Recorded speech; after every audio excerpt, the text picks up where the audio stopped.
Hitler publishes Mein Kampf, July 18, 1925. 7 months after being released from Landsberg jail, Nazi leader Adolf Hitler publishes the first volume of his personal manifesto, Mein Kampf. Dictated by Hitler during his 9-month stay in prison, Mein Kampf, or My Struggle, was a bitter and turgid narrative filled with anti-Semitic outpourings, disdain for morality, worship of power, and the blueprints for his plan of Nazi world domination. The autobiographical work soon became the Bible of Germany's Nazi Party. In the early 1920s, the ranks of Hitler's Nazi Party swelled with resentful Germans who sympathized with the party's bitter hatred of Germany's democratic government, leftist politics, and Jews. In November 1923, after the German government resumed the payment of war reparations to Britain and France, the Nazis launched the Beer Hall Putsch, their first attempt at seizing the German government by force. Hitler hoped that his nationalist revolution in Bavaria would spread to the dissatisfied German army,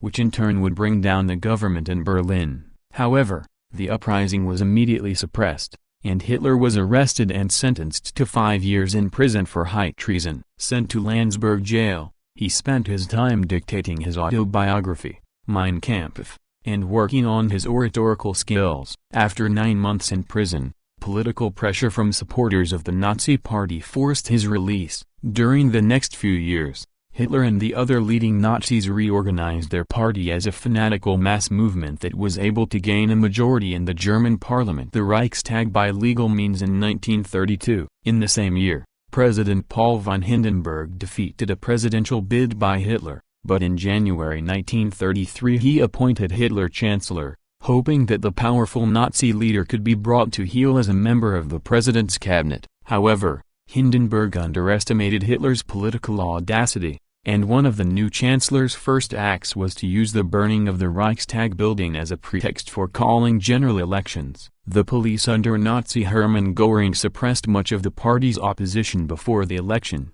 and the Nazis won a bare majority. Shortly after, Hitler took on absolute power through the enabling acts. In 1934, Hindenburg died, and the last remnants of Germany's democratic government were dismantled, leaving Hitler the sole master of a nation intent on war and genocide.